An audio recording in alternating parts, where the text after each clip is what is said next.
Hello everyone.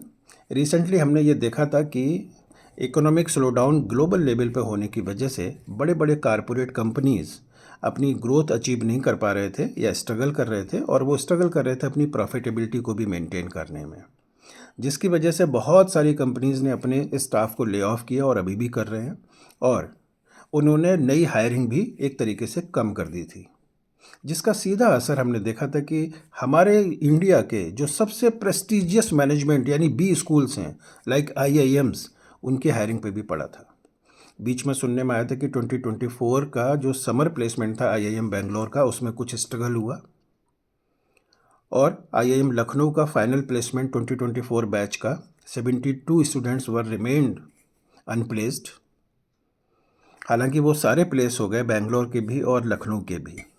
But अभी situation थोड़ी सी बदलने लगी है, और अभी अगर मैं बात करूं इंडिया की, तो आप देखिए कि अभी सीपीआई जो आंकड़ा है वो 5.1% आया है, जो कि काफ़ी कम है, और कोर इन्फ्लेशन भी कम हुआ है, जो आरबीआई को एक स्पेस दे सकता है इंटरेस्ट रेट कम करने के लिए, सोचने के लिए।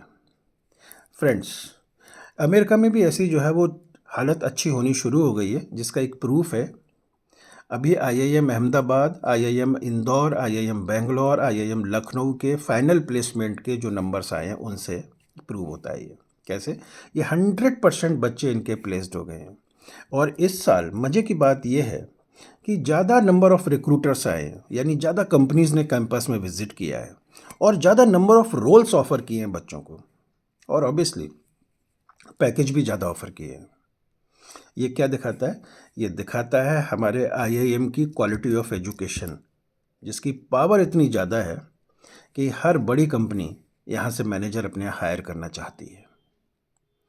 और फ्रेंड्स, इस क्वालिटी ऑफ एजुकेशन की वजह से ही ये जो मल्टीनेशनल कंपनीज़ हैं, इनको आईआईएम्स पे भरोसा है कि हमें यहाँ से सब दुनिया में सबसे ज़्यादा टैलेंटेड मैनेजर्स मिलते हैं at very cheap rates. Anyway, I am very happy that our students are being placed with 100% numbers in different IIMs. What do you think?